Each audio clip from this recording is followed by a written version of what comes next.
Hi friends, welcome to Malar Karthik kitchen. இன்றைக்கி இந்த வீடியோவில் டேஸ்டியான கருப்பு கொண்டக்கடலை குழம்பு எப்படி பண்ணுறதுன்னு தான் பார்க்க போகிறோம்.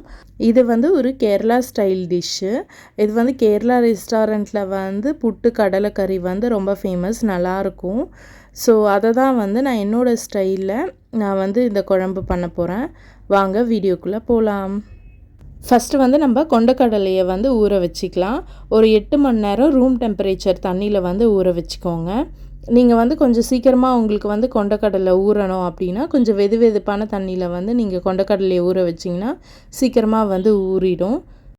அப்புறம் ஒரு குக்கரில் கொஞ்சம் தேவையான அளவு தண்ணி சேர்த்து கல்லுப்பு கொஞ்சம் ஆட் பண்ணி கொண்டக்கடலையை ஒரு 7லேருந்து 8 விசில் நல்லா வேக வச்சு எடுத்து வச்சுக்கோங்க.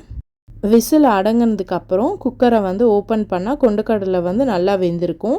இப்போ இதை தனியாக எடுத்து வச்சுக்கலாம். இப்போ நான் கொண்டக்கடலை குழம்புக்கு தேங்காய் பால் சேர்த்து தான் நான் பண்ண போகிறேன். அதனால் இப்போ ஃபஸ்ட்டு நம்ம தேங்காய் பால் எடுத்து வச்சுக்கலாம். ஃபஸ்ட்டு தேங்காய் பால் ஃபஸ்ட்டு பால் தனியாக, ரெண்டாவது பால் தனியாக எடுத்து வச்சுக்கோங்க. ஃபஸ்ட்டு பாலில் நிறையா தண்ணி ஊற்றாமல் வெது வெதுப்பான தண்ணி ஒரு அரை கிளாஸ் ஊற்றி நீங்கள் ஃபஸ்ட்டு பால் ஒரு 100 mlலேருந்து ஒரு 150 ml வர மாதிரி தேங்காய் பால் எடுத்து வச்சுக்கோங்க. அதுக்கப்புறமேட்டா ரெண்டாவது பால் எடுக்கும் போது 1 கிளாஸ் இல்லை 1.5 கிளாஸ் வெது வெதுப்பான தண்ணி ஊற்றி நம்ம ரெண்டாவது தேங்காய் பால் எடுத்து வச்சுக்கலாம். இதையும் ஃபஸ்ட்டு பால் செகண்ட் பால் எடுத்து தனியாக வச்சுக்கோங்க. இப்போ கொண்டக்கடலை குழம்பு பண்ணலாம். ஒரு கடாயில் 2 டேபிள் ஸ்பூன் தேங்காய் எண்ணெய் ஊற்றியிருக்கேன்.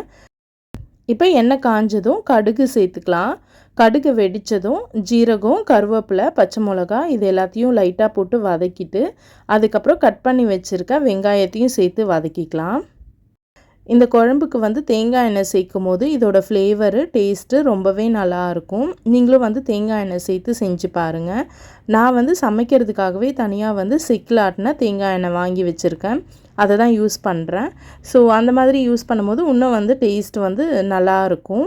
இப்போ வெங்காயம் லைட் கோல்டன் கலராக வர வரைக்கும் வதக்கிக்கணும். இப்போ வெங்காயம் நல்லா வதங்கிடுச்சு.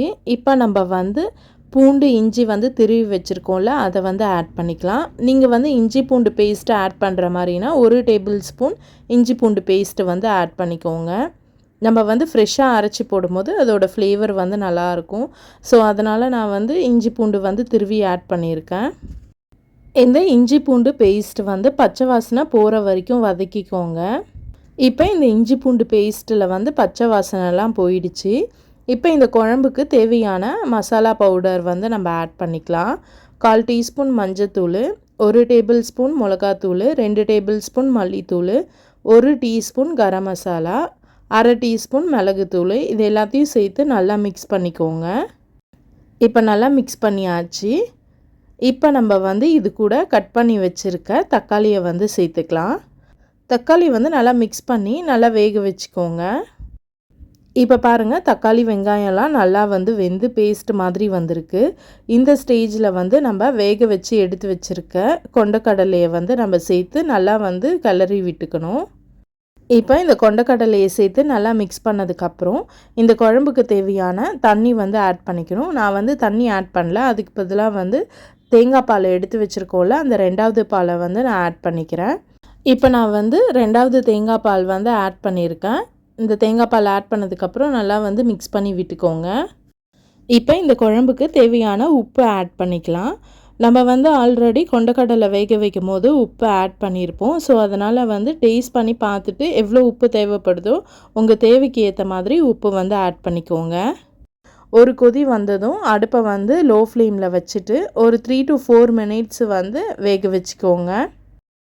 ஒரு நிமிஷத்துக்கு ஒரு தடவை குழம்பை கிளறி விடுங்க, இல்லைனா அடி பிடிச்சிடும். இப்போ குழம்பு நல்லா கொதிச்சிடுச்சு. இந்த ஸ்டேஜில் பார்த்திங்கன்னா நம்ம எடுத்து வச்சுருக்க ஃபஸ்ட்டு தேங்காய் பாலை ஆட் பண்ணிக்கணும். தேங்காய் பாலை ஆட் பண்ணி மிக்ஸ் பண்ணி விட்டுட்டு உடனேவே ஃப்ளேம் ஆஃப் பண்ணிவிடுங்க. தேங்காய் பால் ஃபஸ்ட்டு பால் ஆட் பண்ணதுக்கப்புறம் கொதிக்க வைக்கக்கூடாது. ஆட் பண்ண உடனே அந்த சூட்லேயே அது நல்லா மிக்ஸ் ஆகிடும். அதோட ஸ்டவ்வை ஆஃப் பண்ணிவிடுங்க. இப்போ இது மேலே 1 டேபிள் ஸ்பூன் தேங்காய் எண்ணெய் நான் ஆட் பண்ணிக்கிறேன். இது ஆப்ஷனல் தான், வேணும்னா நீங்கள் ஆட் பண்ணிக்கோங்க, இல்லைனா ஸ்கிப் பண்ணிவிடுங்க.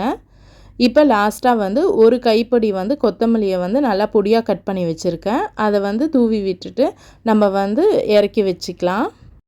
இந்த கொண்டக்கடலை குழம்பு வந்து புட்டு, இடியாப்பம், ஆப்பம், தோசை, ரைஸ் இது எல்லாத்துக்கூடயும் சேர்த்து சாப்பிடும்போது ரொம்பவே நல்லாயிருக்கும். இந்த குழம்பு வந்து நம்ம ஃபுல்லாகவே வந்து தேங்காய் பாலில் செஞ்சுருக்கிறதுனால இது நல்லா க்ரீமியாக நல்லா டேஸ்டியாக இருக்கும். நீங்களும் நான் சொன்ன மாதிரியே வந்து ட்ரை பண்ணி பார்த்துட்டு எப்படி இருந்ததுன்னு கமெண்ட்டில் சொல்லுங்கள். நான் வந்து நெக்ஸ்ட் வீடியோவில் வேறு ஒரு ரெசிப்பியில் நான் உங்களை மீட் பண்ணுறேன். உங்களுக்கு இந்த வீடியோ பிடிச்சிருந்தா லைக் பண்ணுங்கள். உங்கள் ஃப்ரெண்ட்ஸ் அண்ட் ஃபேமிலியோடு ஷேர் பண்ணிக்கோங்க. மறக்காமல் மலர் கார்த்திக் கிச்சனை சப்ஸ்கிரைப் பண்ணிவிட்டு அந்த பெல் ஐக்கானையும் கிளிக் பண்ணிவிடுங்க. Thank you. Have a nice day.